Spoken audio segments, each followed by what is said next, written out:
Nasa Tokyo na kami.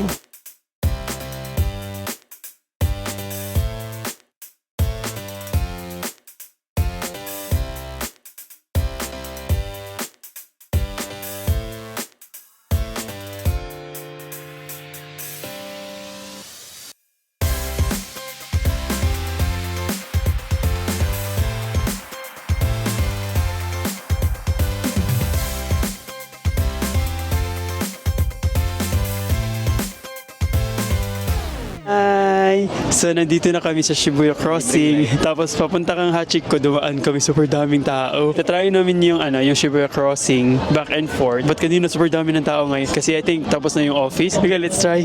Cross na tayo. Diagonal? Okay, diagonal kami. Alright! Super dami! Diagonal, let's go! Saan tayo diagonal? Sorry. Oh my God, ang dami tao! Ay!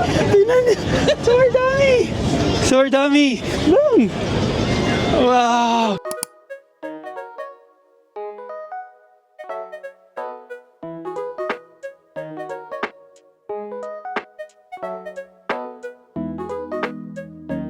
Konbanwa. So, nandito kami ngayon sa likod ng Shibuya after mag-cross ng 5 times.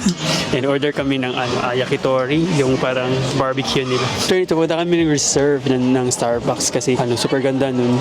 Like 5 floors. Thank you!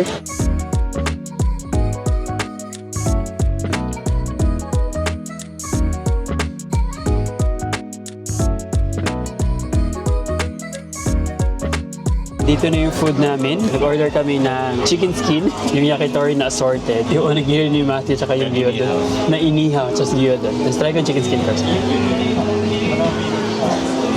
Masarap. Ubus ko na eh. Masarap siya. Super vibe here. Super nice.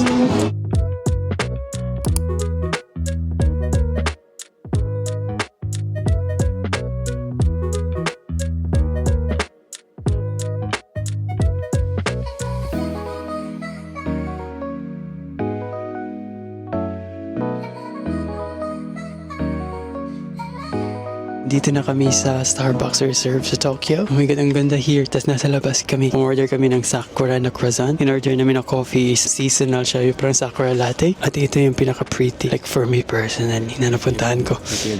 Yes, I think so.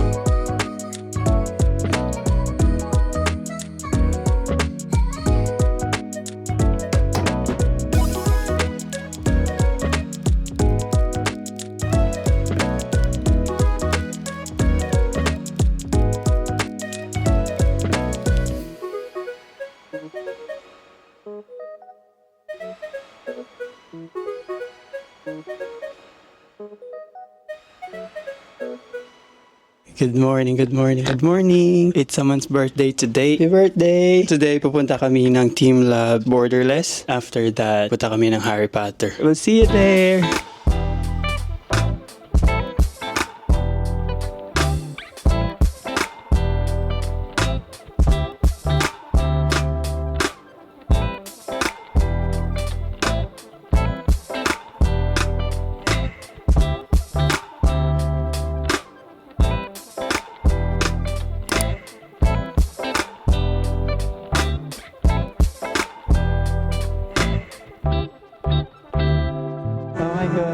Nandito na kami sa Team Lab Borderless. Super ganda here. Happy birthday, girl. Thank you.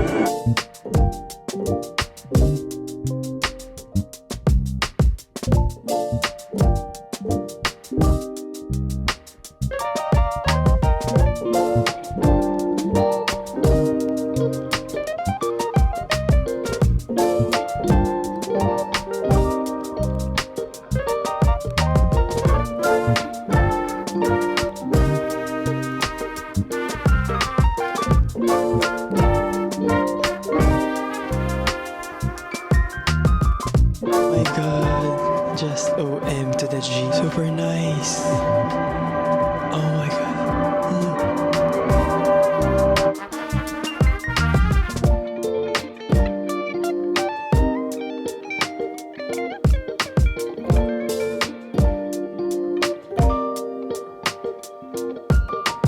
Super ganda kanina nung yung parang bubbles. Tapos pumunta kami dun sa sobrang topography, no? Yung parang may butterfly siya. Tapos ngayon, nasa factory na kami ng bubbles kung saan ginawa yung pinuntahan namin kanina. Tingnan niyo. Oh my God. Yung parang very sci-fi movie. Turn inside out yung emotions eh. Oh my God, super ganda here. Oh my God, na-stimulate yung brain cells mo.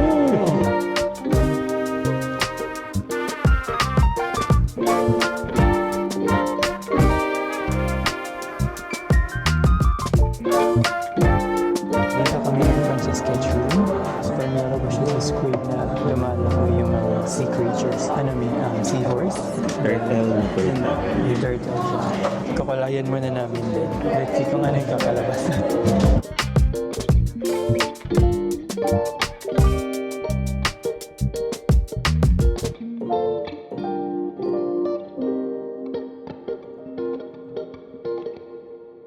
Tapos na kami. Ito na yung finished product namin. Drag queen yung turtle.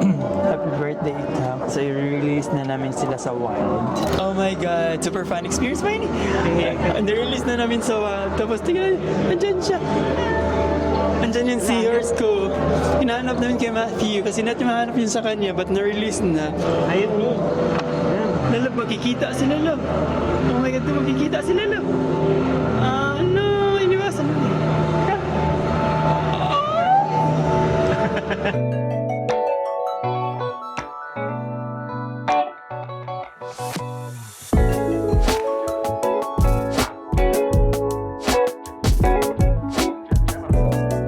Nakikita niyo ba kami? Nandito kami ngayon sa tea house. Parang mag-order ka ng tea, tapos ilaw siya.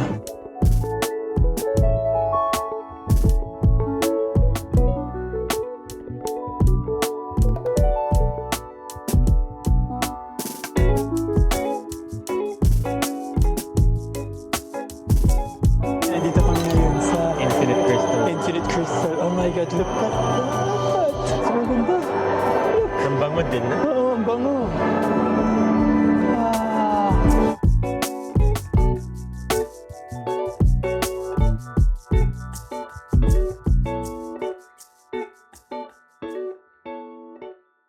Oh my God. OM to the G. Grabe. So tapos na kami. Pro tip, I think better if ga-arrive kayo ng 8:30 mismo. Super dami ng tao. Oo, super dami ng tao. So dumating kami just after 8:30 na opening. Tapos na-enjoy namin, like may mga areas na kami lang. But now, super dami talagang tao. But worth it. I think alat kayo ng 3 hours at least para ma-explore niyo everything.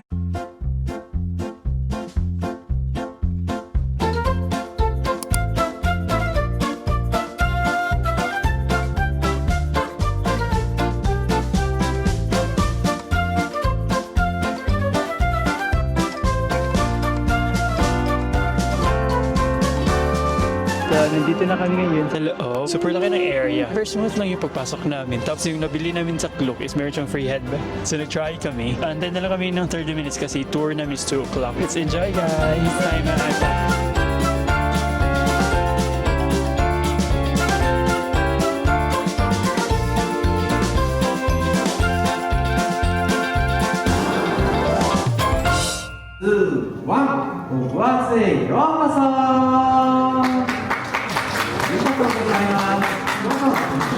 Kasi may inuhol na kami kung saan sila kumakain tsaka inasahin. Tingnan nyo, para kang nasa Harry Potter talaga.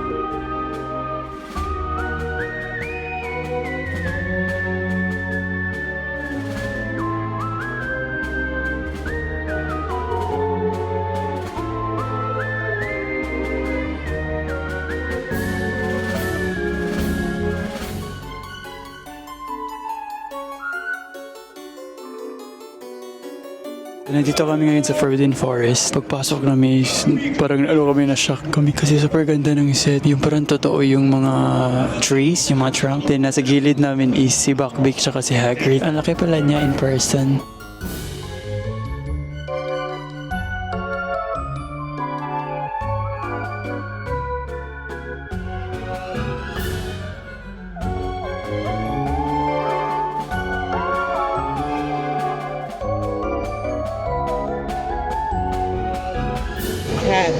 Ala.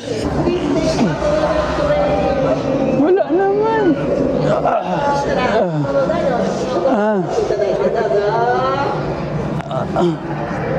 No, wala. Yan na. Ano yan? Hello. So, ano man na coffee break. Go-order kami ng butterbeer tsaka yung sinifler. Niffler bun. Oh, Niffler bun. Super cute. Cute ang basa. Tapos si Niffler, tinan mo. Cute. Sige, ang pet mo. Yung ulo niya.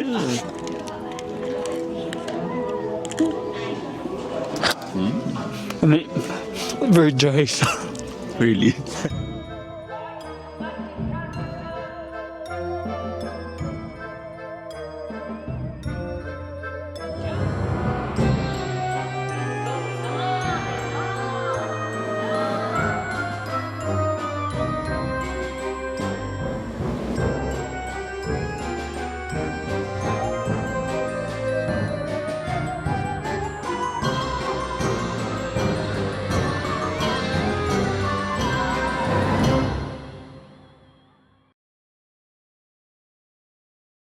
The quaffle is released and the game begins!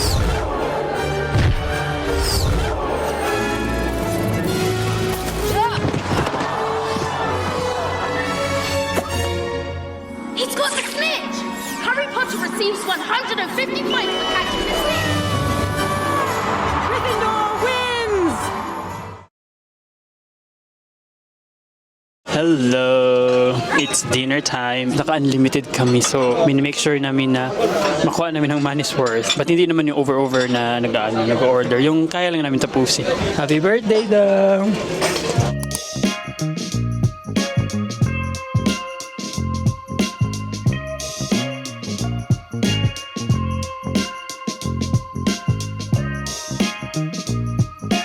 Ohayou gozaimasu! It is our last day here sa Tokyo. Actually, last day din sa trip namin. Today, mag-spend kami whole day sa Poke Kanto! Hi dong! So, pupunta kami sa Poke Kanto Park. Newly opened siya na theme park here sa Japan. Specifically for Pokemon lang. So, since si Matthew is diehard fan ng Pokemon, see you there! Let's catch some Pokemons!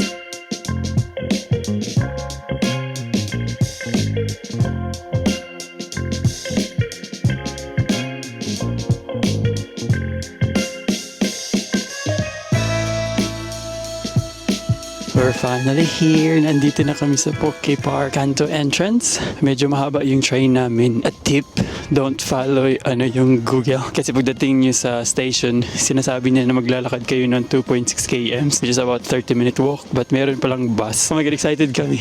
Ayun yung entrance.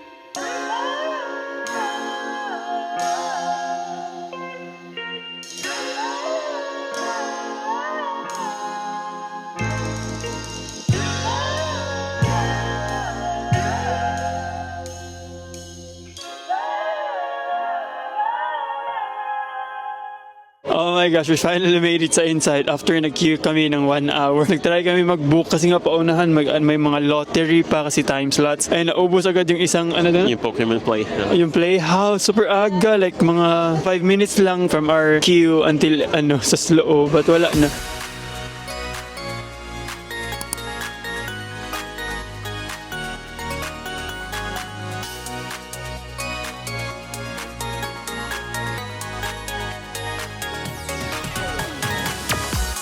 So nandito na kami ngayon sa Daizofu na shop. Naka-time siya. Wala naman time limit kung kailan ka matatapos. But super daming tao. Super daming cute na stuff na mga exclusive lagi sa Poke Kanto.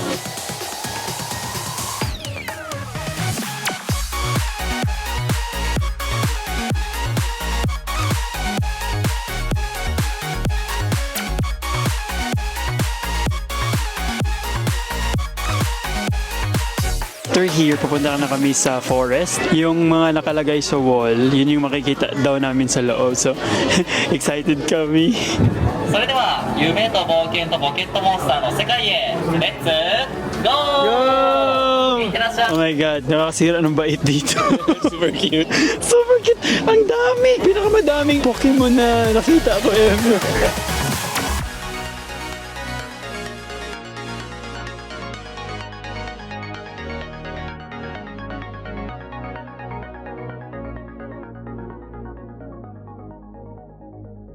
Ang cute ng mga Pokemon. Ang way pala nito is papuntang Sedge Town. So which is better na ginawa namin. Nag-shop kami, tapos nag-forest sa Sedge Town.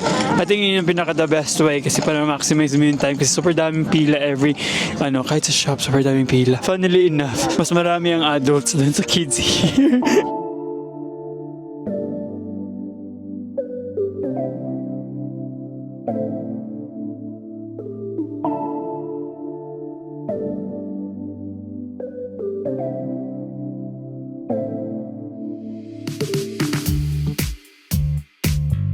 God, nandito na kami sa Sedge Town. Tapos nandito na yung sila Pokemon, nag-parade na sila Carnival. Super cute! Tapos nag-order kami ng food. Finally, nakaupo kami. Harap namin yung Pika Paradise. Pika Paradise. In fairness, super masarap ang pagkain. Cute here. Tamed lang siya kasi I think hindi siya masyadong crowded.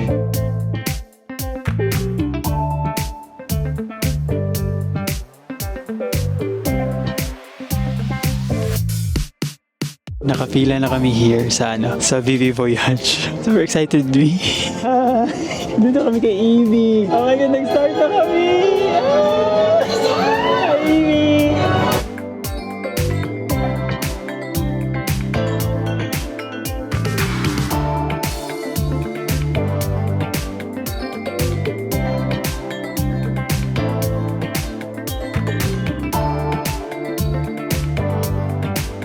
Hello! So, nandito na kami sa loob ng Pika Pika Sparks na show. So, yung sa gymnasium. Yes, Sedge Gym. Para nakuha namin yung slot na to, si Matthew, agad siya ng time slot as soon as Ano na ticket? I think ang show is about 20 minutes, but bawal ang photos and videos sa show. So, we'll let you know later kung we will enjoy the show, guys.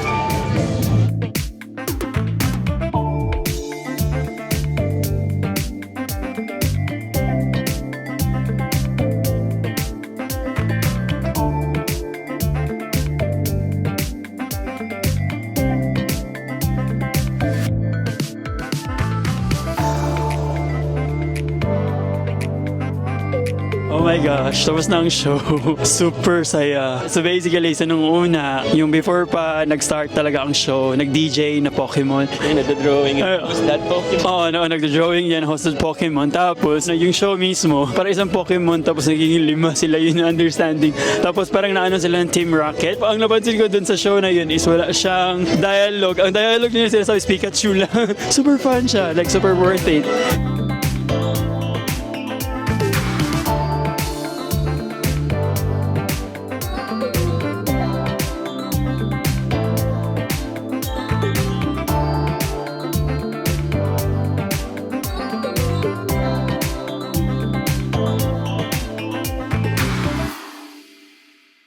Ohio! Hello! Today, pabalik na kami ng Perth para back to reality na maghahanap buhay ulit. Super fun ng Japan trip na to. Super nakakapagod. Nakailang steps tayo on average dong? I think 20,000 steps per day, no? Oh, 25,000 steps per day daw. Anyway, we'll see you guys sa Philippines. Hi mga pamangkin ako. Mga kiat daw, arigatou gozaimashita. And mabuhay!